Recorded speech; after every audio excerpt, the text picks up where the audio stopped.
One of the things I did want to talk about, and for the trade to not lose sight of the private sector, is that in all of the strides in what we achieved with the foundational system of ACE and working together with the partner government agencies, um, I feel like we cannot lose the gains of one U.S. government at the board. Before we get started with the show, here's a quick word from our sponsor, Global Training Center. As trade compliance professionals, you want to make sure that your procedures and documentation are completed as correctly as possible to avoid any delays and possible fines. We provide a range of trade compliance courses that will fit your needs. From in-person or web training to recorded on-demand courses, we can train one or even thousands on your team through your learning platform or on our portal. We can even customize a private session for your team. Go to globaltrainingcenter.com to find out more. It's good to be back. Hey, listen, I just wanted to tell you again, we have getting some more trending and feedback. Our show's going up, trending up, so that's a good thing. I don't know if you got any more numbers or anything else that you've seen of late feedback. Yeah, I mean, the good thing is it looks like it's growing about 20% every month. That's about the average that we're seeing. So we're doing quite well. We're excited to try to push this out a little more. In this podcast itself, you'll hear a little more of sponsorships, mostly through Global Training Center, because that's who I work for and who pretty much produces this show. But also, right. Just to bring in more announcements that we can, and if anybody obviously is interested in pushing their message out here, we can certainly do that. But yeah, we are seeing more numbers, and thank goodness. And internationally, we're seeing those numbers go up as well. So in spite of our show being a mostly U.S. based trade compliance show, we are seeing more international participation, especially when we start hitting some of the career stuff too, and the different things off the chart. So, hey, listen, I am looking forward to today's show. Is that we have somebody that I've known for many years, and she is one of the smartest folks and that I've gotten to deal with in the government. She's retired from there, but one of the things is I had the privilege of getting to work with her on the entry simplification working group, in which literally revolutionized the entry processing that is being utilized today, and has actually saved the government and the private sector probably millions of dollars in the way things are done. But that said, anything you want to add before we tell everybody who we've got? No, I mean, I met her about a year ago in San Diego at one of the conferences, and I believe she had just gotten started with the NEI division of the NCBFAA, the NCBFAA Educational Institute. And so I had just met her, and I quickly it's like it made sense that they picked her to do this, because I mean we coincided a lot. We talked a little bit about how when she was with CBP and Global Training Center provided training for almost like 500 field agents for training on different topics, and she was involved in the background on that. So we hit it off really right away, and I'm excited to continue to work with her through our training and as we go on. And just so everybody knows, we will bring her back on with Kiko Zuniga, which everybody probably knows as heading up the NEI for many years, but he's stepping down from that role. But we will have another show where we'll have both of them talking about the NEI. In this show, we're going to talk about something different. So Andy, let's go ahead and introduce her here. Yeah, Cynthia Whittenburg, welcome to our show. I got to tell you, it is always a pleasure to get to see you. Folks, there'll be a bio that we'll put on with the notes, because Cynthia's background is phenomenal, and several different areas of the government. And it's Cynthia, what a pleasure to have you join our show at Simply Trade here. Well, thank you, Lalo and Andy. You're just so gracious in your introduction. I hope I can live up to all that you have laid out there for me. It's great to be with you on Simply Trade, and I really like this concept of what you're putting out here. And I wish you all the best, and hope that your listenership increases with every month.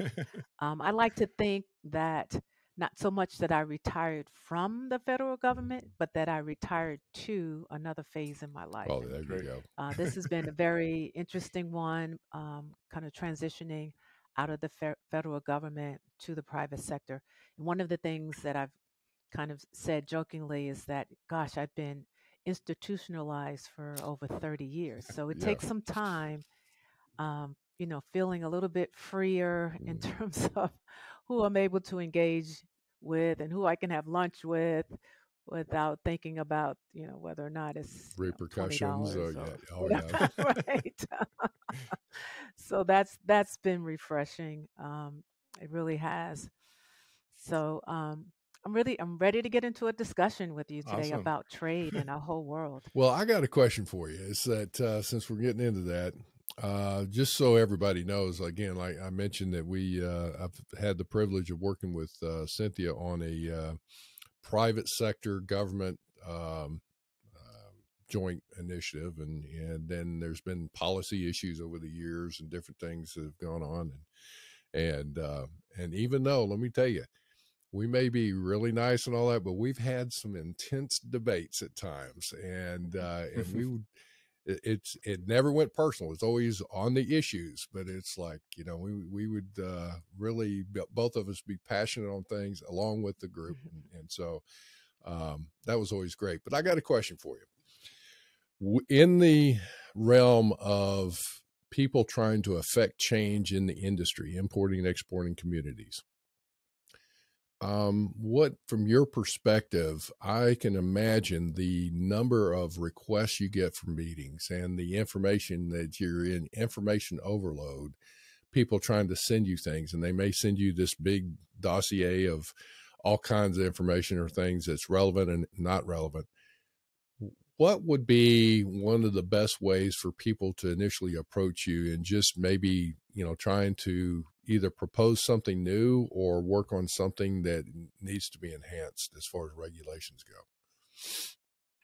So that's I'll give you a kind of a multi-tiered answer, because it's going to depend on the issue and what you're trying to affect. Right. So a company could have issues that affect their transactions. And let's say they import through one or two ports. They have, pretty tight supply lanes. The best approach there is to reach out to the centers of excellence and expertise. And I'll tell you, they prefer to be called centers than Cs. Okay. So don't approach them as Cs. They like to be called Good centers. point. Yeah, thank you for saying that, because everybody's referring to them as Cs. So good one. It started out that way, but they prefer on the inside to be called centers. So that's a plus if you can refer to them that way. But that would be your first level of engagement, especially if, again, you're a medium-sized, small-sized company. Get in there and get to know those folks. Get to know who's handling your commodities.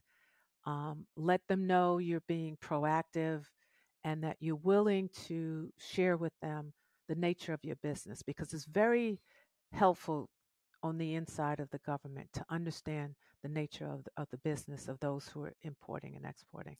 Right off the bat, Let's Cynthia, say, well, let me say, what you're saying right there is something that I'm picking up on, is go from the ground up, not from the top down initially.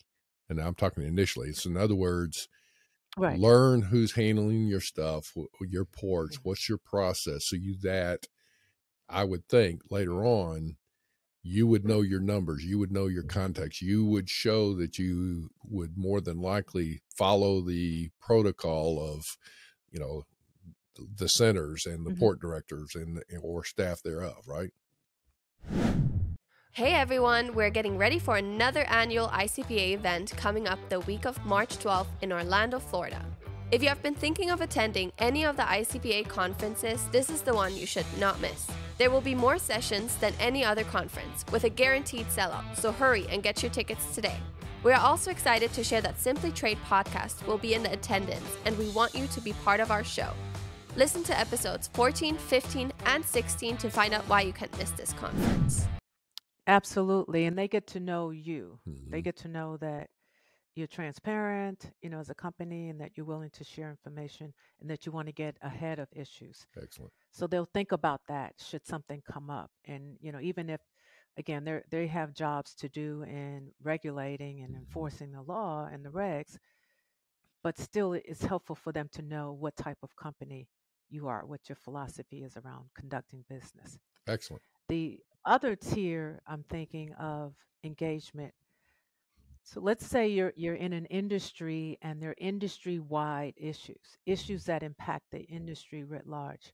So if the company's part of an association, that is a way to engage the government at a higher level. Right.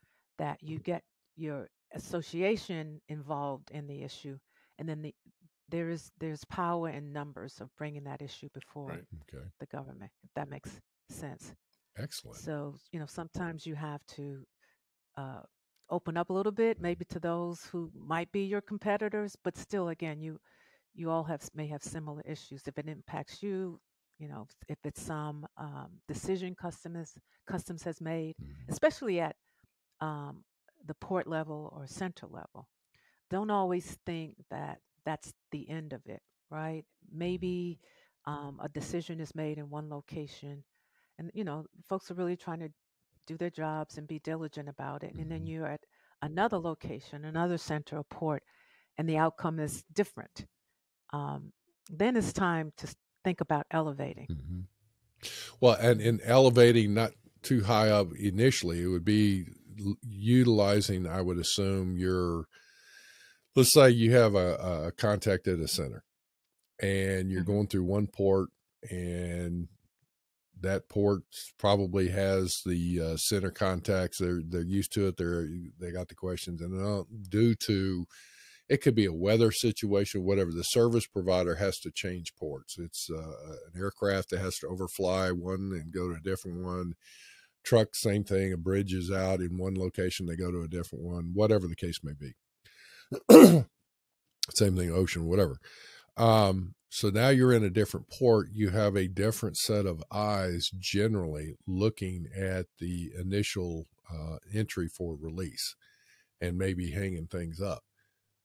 Rather than fighting the battle initially, it's like if you've got a contact at your center, I would think you would want to utilize that center. That's what those were established for, wasn't it? Was it not?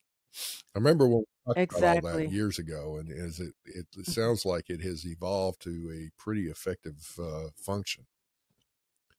So that's account management. So the importers are treated as accounts. And you're right. You're absolutely right that your first point of contact would be to address it through your center contacts. And then they can maybe be your best advocates with reaching out to resolve issues at other, various ports where your goods may be entering. So you're absolutely right. All right. So let's say that now we are moving forward with an issue that, at this point, operationally, let's hope that the centers and the port operations folks are doing fine. If there is, like you said, an association or whatever that you're involved with to maybe propose a new procedure, new regulation, or even if it's a legislative issue that has to go into play, but needs customs support or any other agency, what do you suggest even through the association on how they should approach? So within, again, it could vary. If it's a pretty big issue that, from the association's perspective, that they need the attention of the agency, the best place, if not knowing who to address it to in let's say it's the Office of Trade or the Office of Field Operations, is possibly through the Office of the Trade Relations the trade relations, which is in effect the ombudsman at, we're talking about Customs and Border Protection. So there is a person who is a political appointee that's at Customs and Border Protection that is there as part of the commissioner's office to be an intake for any, significant trade issues. Okay. So that person, the ombudsman, the executive director of trade relations, would take that issue and then make sure it gets to the respective executive assistant commissioner and his or her staff. So that would be kind of the most formal route, especially if the association doesn't have a particular established relationship with either office, or they don't have regular engagement with the respective operational offices. That's the best entry to make sure that the issue is handed off to the appropriate office for resolution or for response. Okay. So let me ask this then. What about in follow-up to something that's gone through the channels, and as you're trying to gain that I guess the support, networking with those at headquarters or whatever the case may be, do you prefer to have like the meetings with the association representatives, or were there individual companies, or like 2 or 3 folks, or what? So at the headquarters level, I think it's best to establish relationships. After you have that entry point, you're going to get to know who the director is, maybe over entry, summary, and drawback, or who's the director over forced labor or anti-dumping, trade agreements. So they're directors at that level, and they are the ones who really lead the day-to-day. They're over the branches. They lead the day-to-day work with respect to what I call like little P policy making. So they're making decisions all the time that to me impact policy down the road. Again, small P policy. Above the directors, you have executive directors. Those are senior executive service personnel. And so that would be your next level of engagement before you even get to the executive assistant commissioner. So at the executive director level, I know when I was at that level, really as a director as well, I would meet with associations, especially those who I felt were stakeholders in my area of influence. I made it a point to know which agencies, would have issues where we intersect, and making sure that, I knew who those entities were, and look for opportunities to engage them. That was my approach. I will say that as a director. I've been fortunate enough to sit in again at one point in several meetings, or indirectly I would have there'd be during my FedEx days and consulting days, I would empower some other folks that may be in higher positions with information to go forward on. But again, I will say, Cynthia, you've always been great, at least listening to things, even if you didn't agree with something, is listening to the issues. And then we would go through and go through a methodology of trying to say, what is it we can agree on, or whatever. So your team was always good to work with. And that's why I'm like in this realm to our audience, and more specifically, I'm going to say something to the executive levels of companies, middle management of levels of companies, is don't always go in and just complain. Have some options, look at it, do your homework ahead of time, and develop those relationships, like you just said, with those different directors of the different areas, so that before it gets up to the top, again, you follow protocol, you've got credibility because you have somebody on the inside of customs saying, hey, this person, they know what they're talking about. They're pushing this issue, whether you agree or disagree, they know what they're talking about, versus, oh, here's somebody that's just high maintenance and they're just complaining again. So even if you have to bring an issue before customs, and it is a system, persistent type of situation, have some data behind what you're presenting.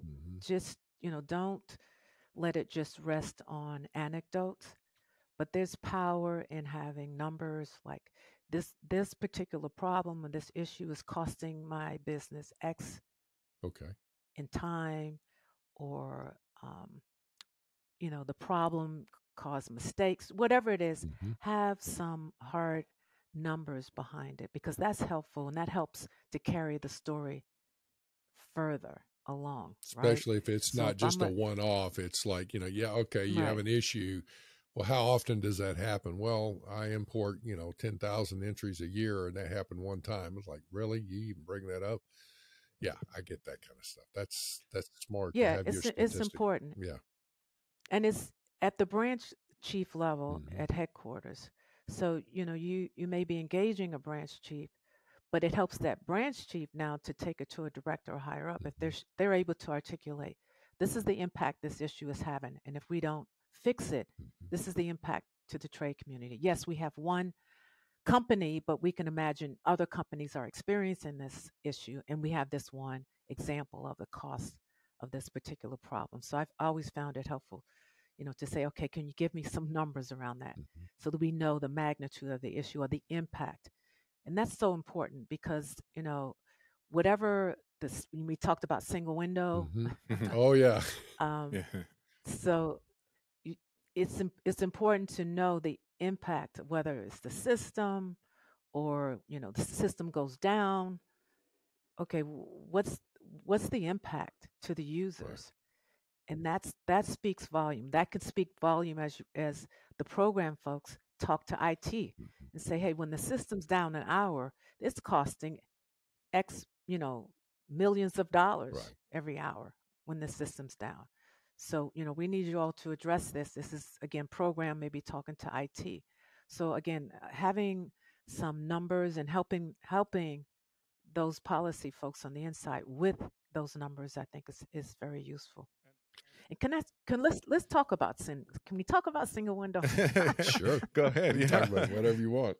So yeah, so I'm glad you brought that up, because I think the work that we did around that, and having the input of the trade, and we really locked arms for probably 10 years, right? Man, I mean, like really, when it got. It was a intense debate, but it was also, we were all committed, both on the government and the private sector, to come out with something that was going to work. And it was tough. That was, I got to tell you, I enjoyed working on that, but that was some of the toughest or most difficult work that we've had to do, to work through the different trade issues and the service providers issues and the importer exporter issues, government and the software developers. It was a very challenging time. And although CBP had to define done, right, from a project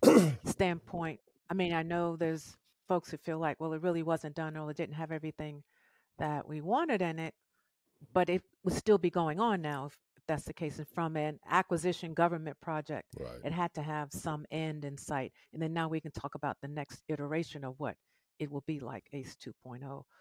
But one of the things I did want to talk about, and for the trade to not lose sight of the private sector, is that in all of the strides and what we achieved with the foundational system of ACE, and working together with the partner government agencies, I feel like we cannot lose the gains of one U.S. government at the border.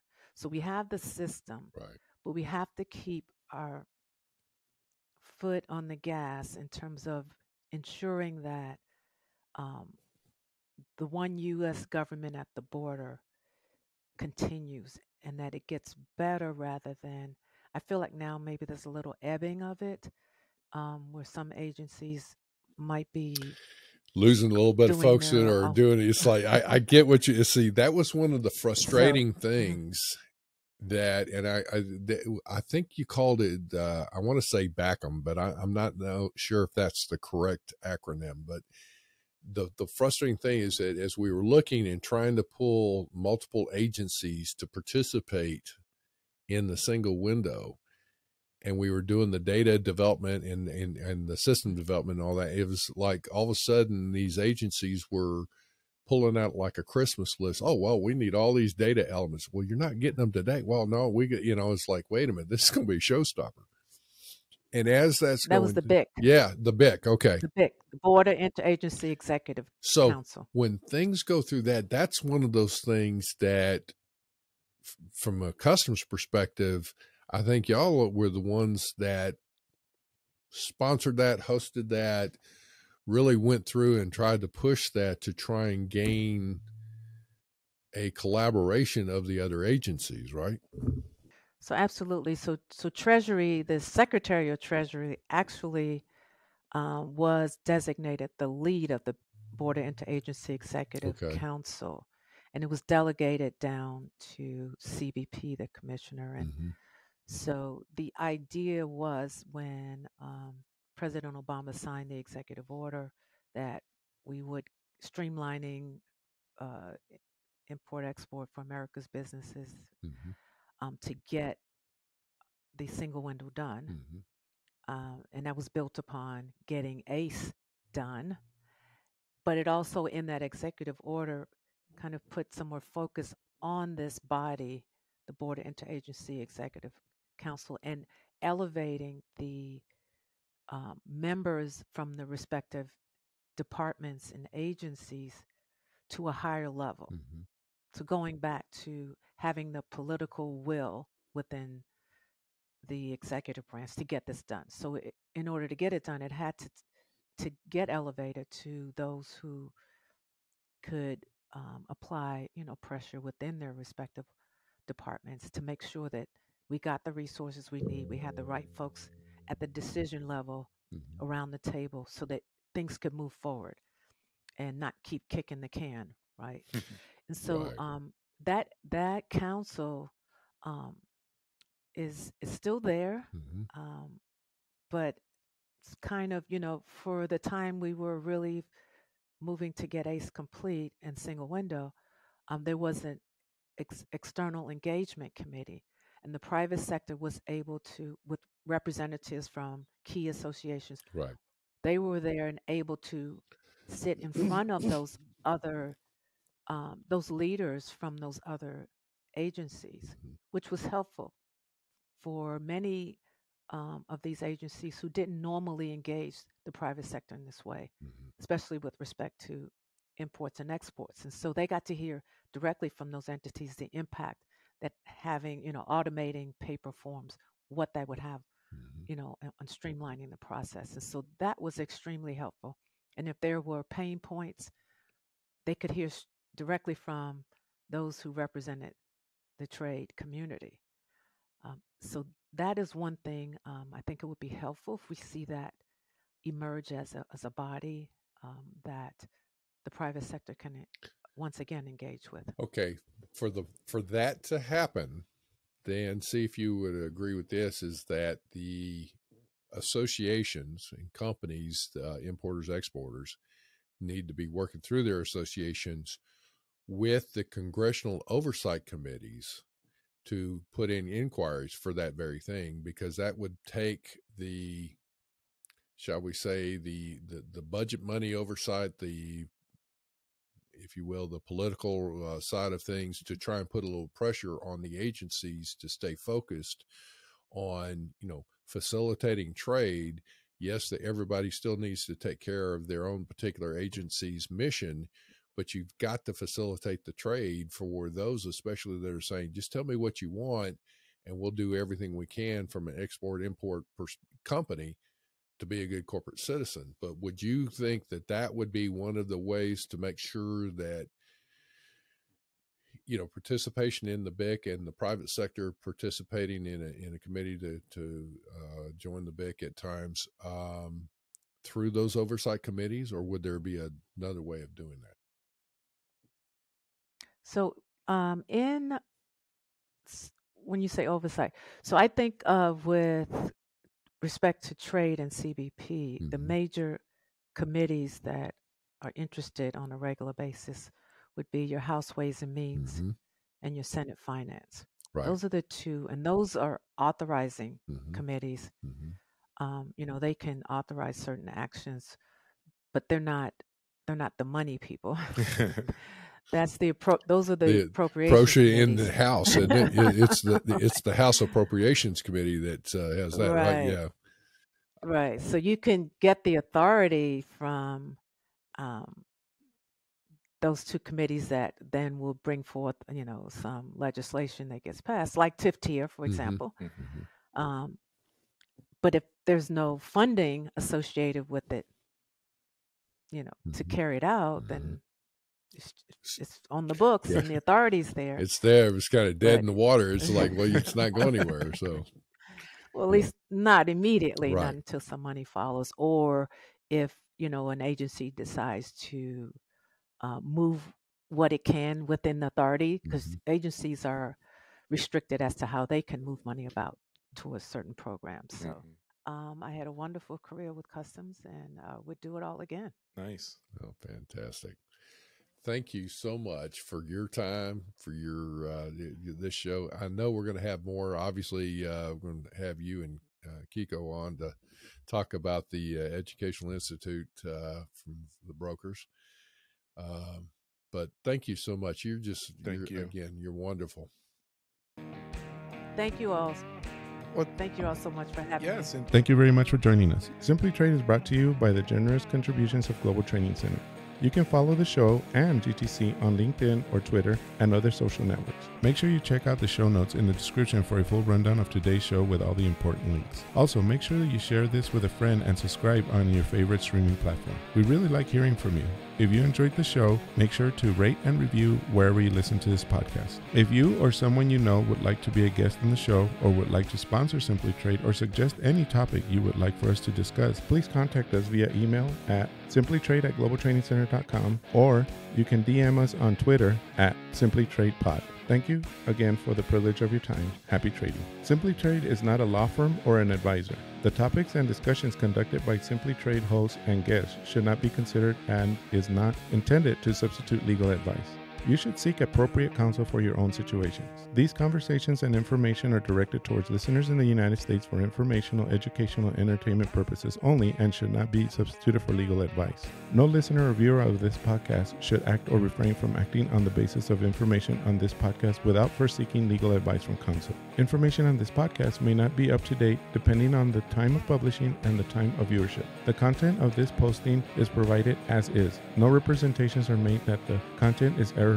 The views expressed in or through this podcast are those of the individual speakers, not those of their respective employers or Global Training Center as a whole. All liability with respect to actions taken or not taken based on the contents of this podcast are hereby expressly disclaimed.